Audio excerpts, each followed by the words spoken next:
ม ปีใจเมื่อมีตั้งจังต่อนางเหตุหือหูเจ้านางเตกาเจน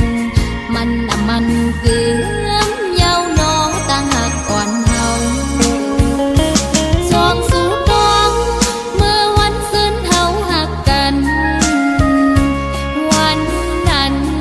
สู่เลยเฮามนจอมกันจุงมือจอมกันยุ่มโคดอกกันหัน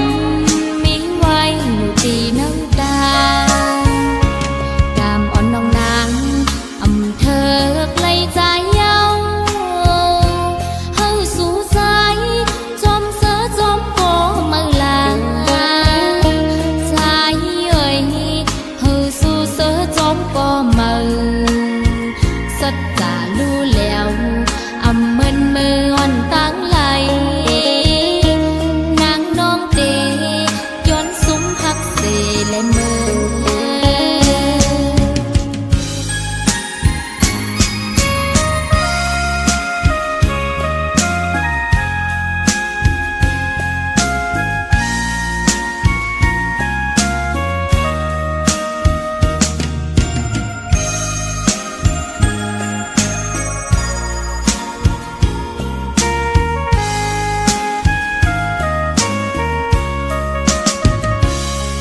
น้องเลยยินเข้าสู่ปีใจเงินมาปีใจตีเฮ็ดบอยปางแขกเหยายามเลี้ยวโหเจ้านางไม่จอมสู่ปีลีเจอเลี้ยเมื่อใจไหลต่อนางโหเจ้านางอำจางมนเสือไหลเมื่อปีใจเมื่อมีตั้งจังต่อนางเหตุหือหูเจ้านางเตกาเจนมันเกลือมเยาวนองตั้งหักอ่อนเฮาสองสู่กองเมื่อวันซึ้นเฮาหักกันวันนั้นสู่เลยเฮามนจอมกันจุงมือจอมกันยุ่มโคดอกกัน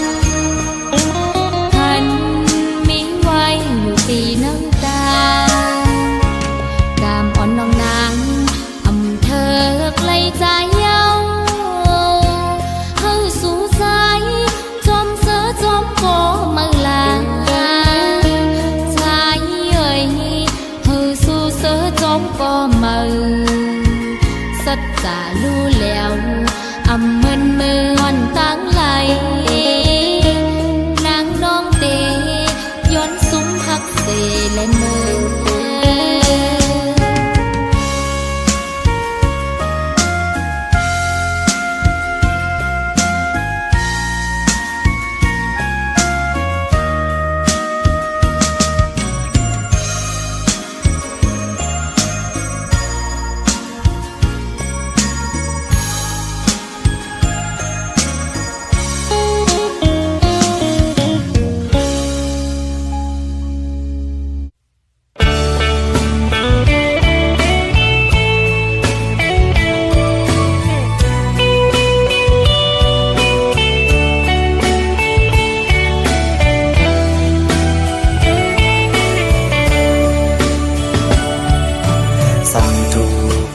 ปีไล่มาหอดแผ่ว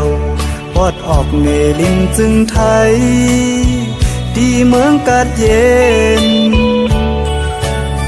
เป็นอันดีเสมนเป็นแทงอันตีหรือเฮอใจอำเคยไหวบอกเมื่อตีเหินต่างลางสั่งต่อและปีไล่มาหกสู่หน้าของมักตาแก้มนางเหมือนห่างนางพีปีเลยหักจับเจอเขาใส่หมอยุ่มและเทิงเอ่ยแก้มล็อกอ่อนน้องนางปีปันเผยมานุ่มอำทางเดิ ตีเลยมือขึ้นยานยินผ่านอยู่ก็ฮือจังหันสีเนอเซอปีเตเลยเมื่อเยาสาวหังดียิงน้องเมืองไกล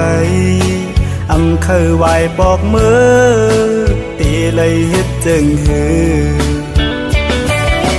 สั่งว่าใจเฮาเลยเมื่อยามความหวานน้องอ่อนอย่าเปลืมนาวนขอบมือเฮาหักกันคำอันเดินลาวเลี้ยงนั้นพอวนก่ออำเคยไหวบอกมือก็หักเมืองไกลเอ่ย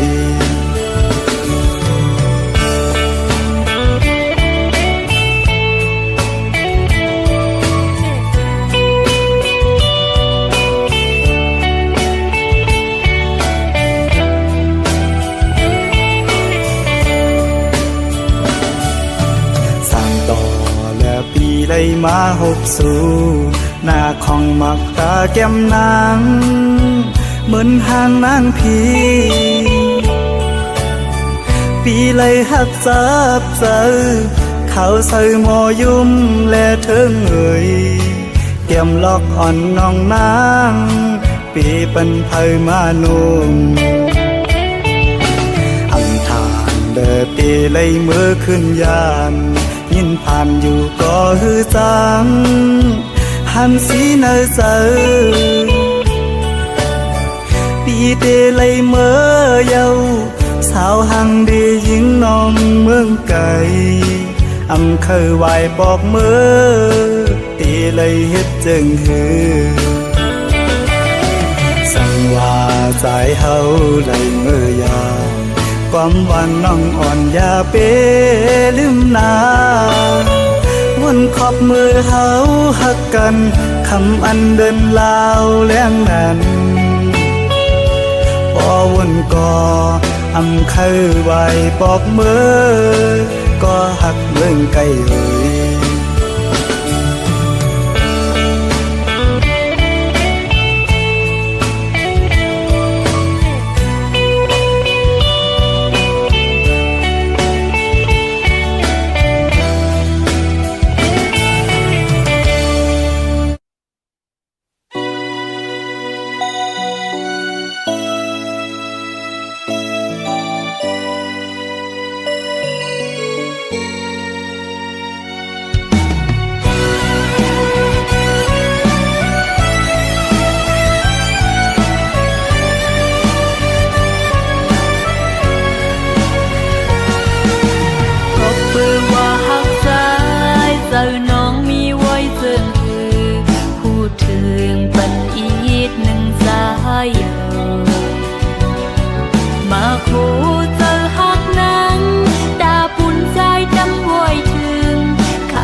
ง